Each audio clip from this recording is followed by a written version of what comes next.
Hi welcome back. മുട്ടയും അവലും ഇത് വെച്ച് എന്താ തയ്യാറാക്കാൻ പോകുന്നതെന്നല്ലേ, ഒരു അടിപൊളി ആയിട്ടാണ്. ബ്രേക്ക്ഫാസ്റ്റ് ആയിട്ടോ ലഞ്ചായിട്ടോ ഡിന്നറായിട്ടോ അല്ലെങ്കിൽ സ്നാക്സ് ആയിട്ട് വരെ കഴിക്കാൻ പറ്റുന്ന ഒരു സൂപ്പർ ഐറ്റം.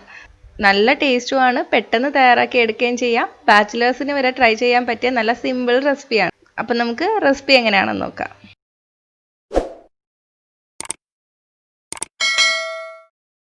അപ്പോൾ ഇത് തയ്യാറാക്കാൻ വേണ്ടിയിട്ട് ഞാനിവിടെ 1 കപ്പ് അവലാണ് എടുത്തിരിക്കുന്നത്. ഞാൻ എടുത്തിരിക്കുന്നത് കുറച്ച് കട്ടിയുള്ള അവലാണ്. ഈ അവലിലോട്ട് കുറച്ച് വെള്ളം ഒഴിച്ചതിന് ശേഷം 10 മിനിറ്റ് ഒന്ന് കുതിർന്ന് വരാൻ വേണ്ടിയിട്ട് വയ്ക്കാം. 10 മിനിറ്റ് കഴിയുമ്പോൾ ഒരു അരിപ്പയിലോട്ട് ഒഴിച്ചിട്ട് വെള്ളമൊക്കെ തോർന്ന് വരാൻ വേണ്ടിയിട്ട് വയ്ക്കാം. അപ്പോൾ ഇതുപോലത്തെ നൈസ് അവൽ വേണമെങ്കിലും ഇത് തയ്യാറാക്കാൻ വേണ്ടിയിട്ട് എടുക്കാം. ഈ നൈസ് അവലാണ് എടുക്കുന്നതെങ്കിൽ ഇതിലോട്ട് വെള്ളം ഒഴിച്ച് വയ്ക്കരുത്. ഈ സ്റ്റെപ്പേ നമ്മൾ ചെയ്യേണ്ട, ഡയറക്റ്റായിട്ട് നമുക്ക് റെസിപ്പി തയ്യാറാക്കി എടുക്കാം. ഇനി ഒരു പാൻ ചൂടാക്കി എടുക്കുക. ഇതിലോട്ട് 1 ടേബിൾ സ്പൂൺ എണ്ണ ഒഴിച്ചു കൊടുക്കുക. ഏത് എണ്ണ വേണമെങ്കിലും എടുക്കാം. ഞാനിപ്പോൾ സൺഫ്ലവർ ഓയിലാണ് എടുത്തിരിക്കുന്നത്. വെളിച്ചെണ്ണ എടുത്താലും കുഴപ്പമൊന്നുമില്ല. എണ്ണ ചൂടായിട്ട് വരുമ്പോൾ 1/2 ടീസ്പൂൺ കടുക് ചേർത്ത് കൊടുക്കുക. കടുക് ഒന്ന് പൊട്ടി വരണം. കടുക് പൊട്ടി വരുമ്പോൾ 1/2 ടീസ്പൂൺ വെളുത്തുള്ളി ചെറുതായിട്ട് അരിഞ്ഞതും 1/2 ടീസ്പൂൺ ഇഞ്ചി ചെറുതായിട്ട് അരിഞ്ഞതും ചേർത്ത് കൊടുക്കുക. ഇത് രണ്ടും നമുക്ക് ചതച്ച് വേണമെങ്കിലും ചേർക്കാം. കുറച്ച് കറിവേപ്പിലയും കൂടി ചേർത്ത് കൊടുക്കുക.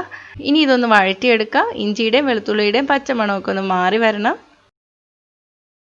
ഇനി ഇതിലോട്ട് ഒരു വലിയ സവാള ചെറുതായിട്ട് അരിഞ്ഞതും 1 പച്ചമുളകും കുറച്ച് ഉപ്പും കൂടി ചേർത്ത് കൊടുക്കുക. കുട്ടികളും കൂടെ ഉണ്ടെങ്കിൽ 1 പച്ചമുളക് തന്നെ മതിയാവും. കൂടുതൽ എരി ഇഷ്ടമുള്ളവർക്കാണെങ്കിൽ 2 പച്ചമുളക് വരെ ചേർക്കാം. ഇനി സവാളയുടെ നിറമൊക്കെ ഒന്ന് മാറി വരണം. അധികം ബ്രൗൺ ആവണ്ട, ചെറുതായിട്ടൊന്ന് കളർ മാറി വന്നാൽ മതി. സവാള ഒന്ന് നിറം മാറി വന്നിട്ടുണ്ട്. ഇനി നമുക്ക് ഇതിലോട്ട് 1/4 ടീസ്പൂൺ മഞ്ഞൾപ്പൊടി കൂടി ചേർത്ത് കൊടുക്കാം.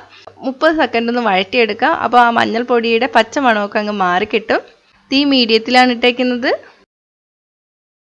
ഇനി നമുക്ക് ഇതിലോട്ട് 2 മുട്ട പൊട്ടിച്ചൊഴിച്ചു കൊടുക്കാം. മുട്ട ഒന്ന് വെന്ത് വരണം. ഒന്ന് ഇളക്കി കൊടുക്കുക. മുട്ട ചെറുതായിട്ടൊന്ന് വെന്ത് വന്നിട്ടുണ്ട്. നല്ല ഡ്രൈ ആയിട്ടില്ല, കുറച്ച് വെള്ളമുണ്ട് അതിൽ. ഈ സമയത്ത് നമുക്ക് അവല് ചേർത്ത് കൊടുക്കാം.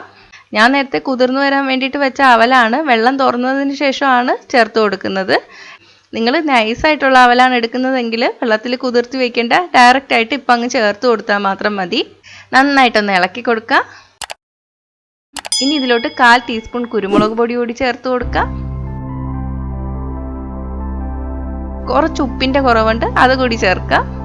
നന്നായിട്ട് മിക്സ് ചെയ്യുക. മല്ലിയില ഇഷ്ടമുള്ളവർക്ക് കുറച്ച് മല്ലിയിലയും കൂടി ചേർത്ത് കൊടുക്കുക. ചേർത്തില്ലെങ്കിലും കുഴപ്പമൊന്നുമില്ല. നന്നായിട്ടൊന്ന് മിക്സ് ചെയ്ത് കൊടുക്കുക.